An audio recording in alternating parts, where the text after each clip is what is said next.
చిన్న కొమ్ము పెట్టిన అంతే ఇంత ఇంత వచ్చింది చూడండి. ఇది ఇప్పుడు చాలా లేట్ అయింది నేను పసుపు తీయడము. అంతకుముందే తీసేది ఉండే. ఇట్లా మొలకలు వచ్చేస్తున్నాయి. ఇప్పుడు ఇవన్నీ మళ్ళీ ఈ మొలకలను నాటుతా. ఈ పసుపు మాత్రం ఇప్పుడు తీసుకుంటున్నా. మా అబ్బాయిది మ్యారేజీ ఉండే, అందుకని ఇంకా ఇవి అన్నీ ప్రాసెస్ ఉంటుంది. ఇది పసుపు చేయడానికి ఉడకబెట్టడం, ఆరబెట్టడం ఇవంతా అదంతా వీలు కాదనేసి నేను దీంట్లోనే మట్టిలోనే ఉంచేసిన, తర్వాత తీసుకుందామని. ఇప్పుడు తీస్తున్నా పసుపు. ఇదంతా పసుపే, మొలకలు వస్తున్నాయి చూడండి. ఇది అక్కడి దాకా పసుపే ఉంది. ఇక్కడ చూడండి, నేను ఇదంతా పసుపు హార్వెస్ట్ చేసుకున్నా. ఇదంతా మట్టి ఉండే కదా, కడిగేసిన. ఇట్లా కడిగేసుకుంటే సరిపోతుంది. ఈ పసుపు పెంచడానికి ఏం అంత కేర్ తీసుకోవాల్సిన అవసరం లేదు. బ్లాక్ టబ్లో అయినా పెంచుకోవచ్చు, గ్రో బ్యాగ్లో అయినా పెంచుకోవచ్చు.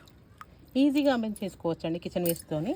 ఇప్పుడు సమ్మర్ కదా, ఈ సమ్మర్లో కిచెన్ వేస్ట్ అంతా ఎండబెట్టి మొత్తము గ్రో బ్యాగ్ అయినా బ్లాక్ టబ్ అయినా నింపేసుకోండి. మట్టి ఉన్న అది మిక్స్ చేసి నింపేసుకోండి.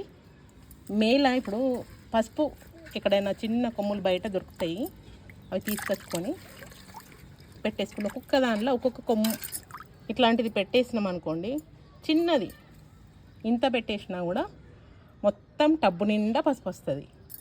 ఒక 2 కొమ్ములు పెట్టినా సరిపోతుంది.